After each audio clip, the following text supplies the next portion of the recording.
Assalamualaikum warahmatullahi wabarakatuh. Perkenalkan, nama saya Maunirah, jurusan Budidaya Perairan angkatan 2018 dengan NIM 180254243004. Baik, di sini saya akan menjawab pertanyaan dari mata kuliah Bioteknologi Aquacultur oleh Bapak Hengki Irawan mengenai kriobservasi sperma ikan. Nah, terdiri dari 4 soal dan kita akan menjawab satu persatu, dan saya memaparkannya dalam bentuk PPT. Adapun soal yang pertama yang ditanyakan di sini yaitu mengenai apa itu kriobservasi. Nah, sebelumnya kita akan menjelaskan apa itu kriobservasi. Kriobservasi ini merupakan teknologi dalam budidaya. Nah, teknologi kriobservasi ini secara umum itu adalah teknik penyimpanan sel hewan, tumbuhan ataupun materi genetika lain termasuk semen dalam keadaan beku, itu di mana terjadi reduksi aktivitas metabolisme tanpa mempengaruhi organel sel di dalam, sehingga fungsi fisiologis, biologis dan morfologis hewan tersebut tetap ada, sel tersebut tetap ada. Nah, teknik kriobservasi ini dilakukan pada suhu yang sangat rendah, berkisar antara minus 196 derajat Celcius dalam nitrogen cair. Nah, kriobservasi ini merupakan salah satu teknologi penyimpanan sel melalui proses pembekuan sangat rendah dalam upaya penyediaan stok sel jangka panjang. Nah, ada manfaat dari teknik kriobservasi ini dalam beberapa kebutuhan, itu antara lain pertama, kemudahan transportasi jangka panjang. Nah, yang kedua itu ada efisiensi biaya dan ketersediaan ruang, dan juga ketiga, berpengaruh dalam penyediaan stok materi genetik atau sel serta plasma nutfah. Nah, ini kita bisa lihat gambar kriobservasi oleh ilmuwan. Nah, selain itu, kriobservasi ini juga memiliki kelebihan dan kekurangan masing-masing. Di sini kita akan membacakan apa itu kelebihan kriobservasi pertama, yaitu pertama itu bahan atau materi dapat disimpan dalam waktu tidak terbatas.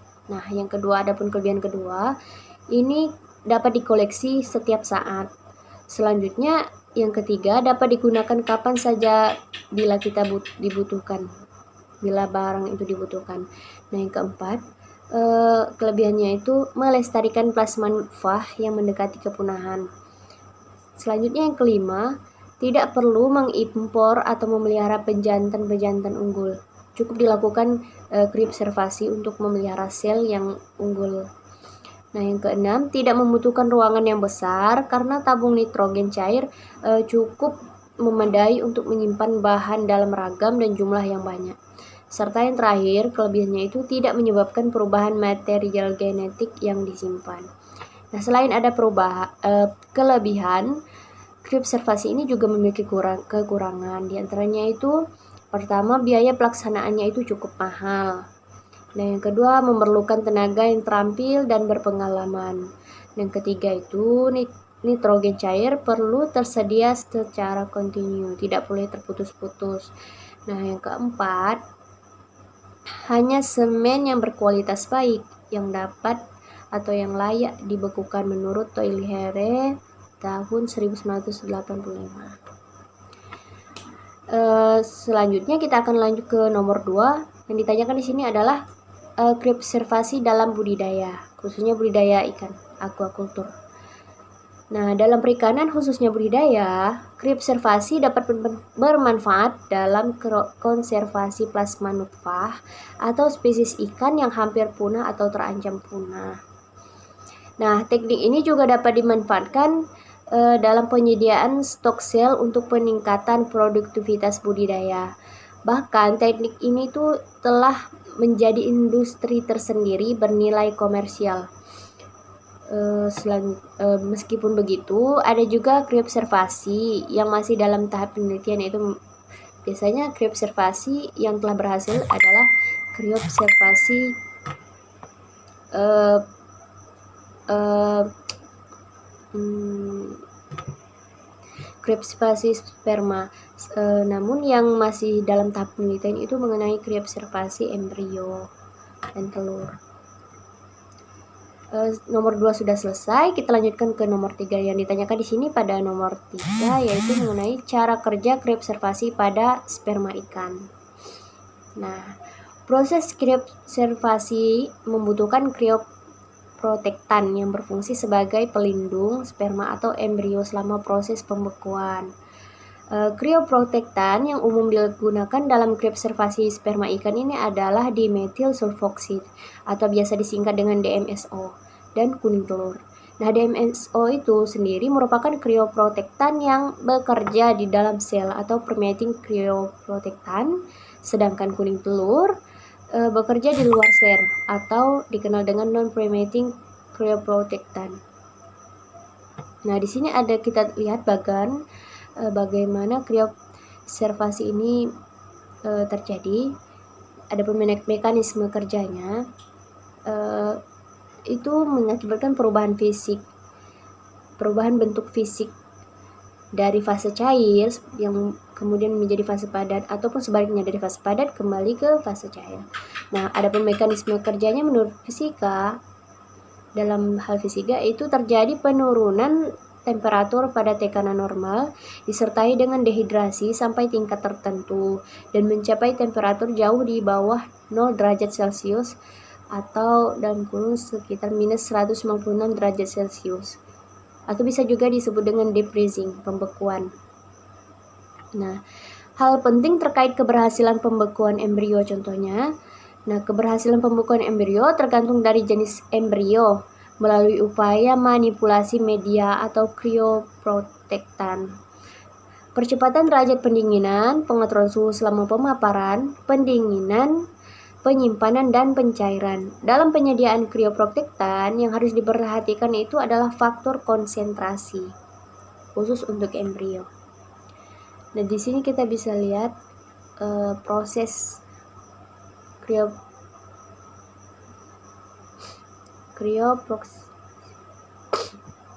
yang pertama yaitu pada jam 0 menit itu telur terbuahi, kemudian pada 0 jam 27 menit dengan jarak 27 menit dari awal terjadi pembelahan inti 2 sel. Selanjutnya pada 2 jam 16 menit terjadi pembelahan inti banyak sel. Kemudian 2 jam 41 menit proses morula. Selanjutnya 4 jam 50 menit kemudian jadi proses plastula. Pada 8 jam 15 menit gastrula. 11 jam 44 menit neurula dan 16 jam 15 menit embrio, kemudian baru terakhir yaitu 17 jam 17 menit terjadi larva. Nah, untuk proses kriopservasi ini sendiri, yang pertama itu kita harus melakukan penyiapan ikan uji, misalnya entah ikan lele atau ikan lainnya. Kemudian dilakukan penampungan telur. Setelah dilakukan penampungan telur tadi, maka akan dilanjutkan dengan tahap vitrifikasi atau pembekuan, tahap intinya. Nah, selanjutnya setelah itu kita akan melakukan pencairan kembali. Yang tadi awalnya dibekukan, kita akan mencairkan kembali atau bisa disebut dengan thawing. Nah, kemudian setelah dilakukan thawing, ini akan diadakan pembilasan. Langkah selanjutnya setelah pembilasan maka ada evaluasi sel telur ikan.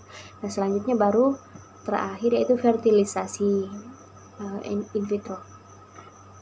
Untuk penyiapan ikan uji ini yang kita harus siapkan yaitu ikan yang sehat, matang gonad.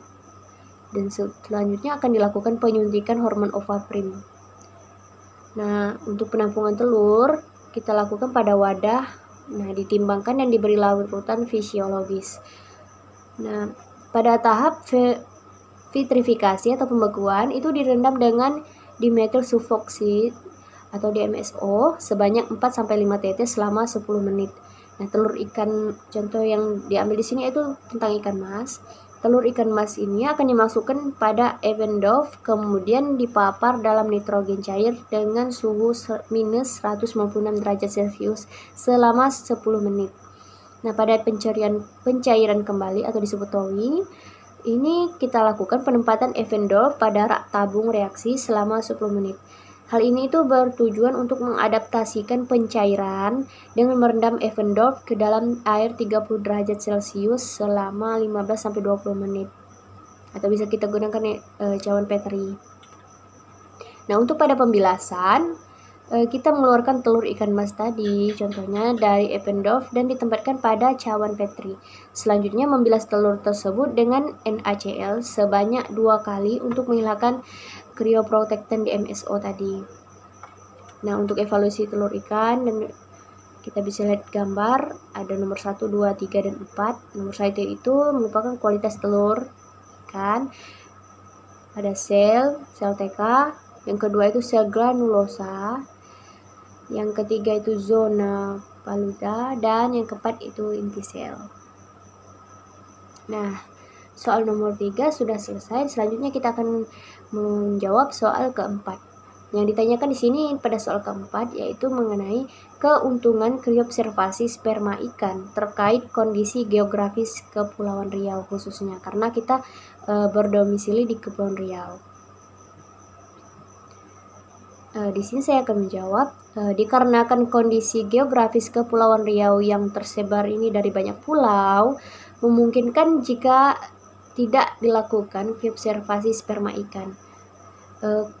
Jika kita tidak melakukan kriobservasi sperma ikan ini, kemungkinan ya bibit unggul dari ikan budidaya itu sulit untuk dilestarikan ataupun dikirim ke pulau lain dikarenakan akses yang terbatas, transportasi yang terbatas, serta tidak memungkinkan untuk membawa pejantan-pejantan unggul dari pulau satu ke pulau yang lain untuk dikawinkan dengan ikan betina di wilayah lain. Nah, selain itu dan juga oleh karena hal tersebut, apabila telah diterapkan teknik kriobservasi sperma ini, maka sperma akan dapat disimpan dalam waktu yang tidak terbatas dan dapat digunakan kapan saja ketika diperlukan. Menurut Toilehere 1981. Jadi kita tidak perlu susah-susah untuk membawa pejantan karena resiko membawa ikan ke pulau lain atau bagaimana itu besar. Bisa jadi ikannya mati di tengah jalan atau kualitas spermanya sudah tidak baik, maka ada lebih bagusnya, alangkah baiknya kita melakukan kriobservasi ini karena kualitas sperma tetap terjamin dan juga memudahkan pekerjaan kita ya, meskipun biaya yang dikeluarkan cukup mahal, cukup tidak agak susah digapai, dan juga harus ada orang yang berpengalaman, tetapi kita bisa mencari tahu bagaimana penataan pembelajaran mengenai kriobservasi ini. Baik, cukup sekian jawaban dari saya. Terima kasih. Mungkin ada salah dalam jawaban, mohon maaf karena keterbatasan ilmu. Terima kasih untuk Bapak dan Assalamualaikum warahmatullahi wabarakatuh.